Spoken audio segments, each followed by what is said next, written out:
This is Andi Pureal for Boxing News. I'm joined by promoter Frank Warren out here in Saudi Arabia. Frank, always a pleasure to see you. How's life treating you?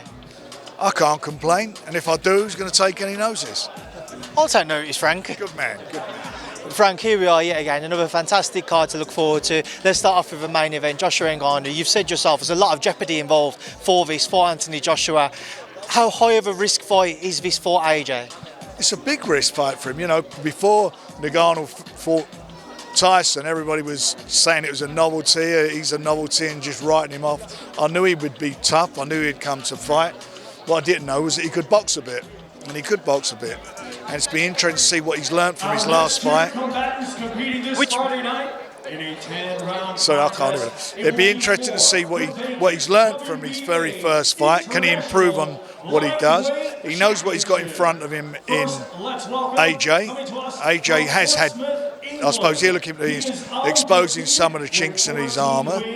And then you've got AJ, who knows what he's got in front of him. He's seen him in action, so he knows how to prepare. And it's going to be interesting. But I don't think it's going to go the distance. I think one of them will go.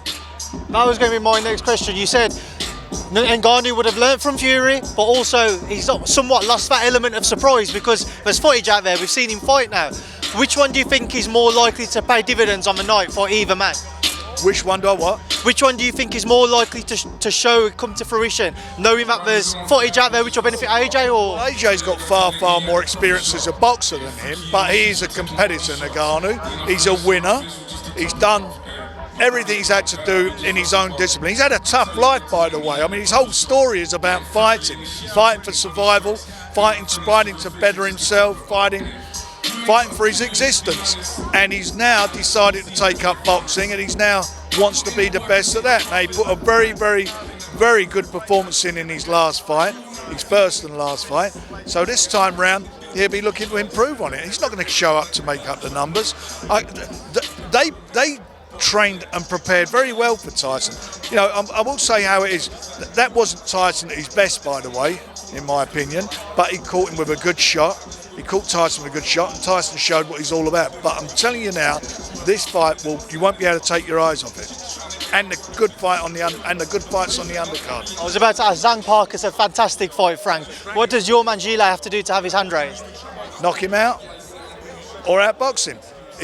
Look, he can be knocked out, Joe. You've seen him knocked out against Joe Joyce, a common opponent of both of them. So that's going to be interesting. But he's on a roll. He's had 2 good wins. And Zhang, he knows what's at stake here. This is for him. He's the interim champion, WBO. So the winner of this will be, for that fight that takes place on the 18th of May, he will be one of the mandatories. So there's a lot at stake here, as there is for the main event, because all eyes are going to be on the 18th of May. Frank, yesterday Matchroom had a new featherweight champion crowned. You could have a new featherweight champion crowned if Nick Ball defeats Ray Vargas. Look, it's a tough fight, but Nick, we've got a lot of faith in Nick. He's fighting the best one out there, the best featherweight out there, in my opinion. So it's going to be a very tough fight for him, but he's very capable, and I'm hoping he will pull it off.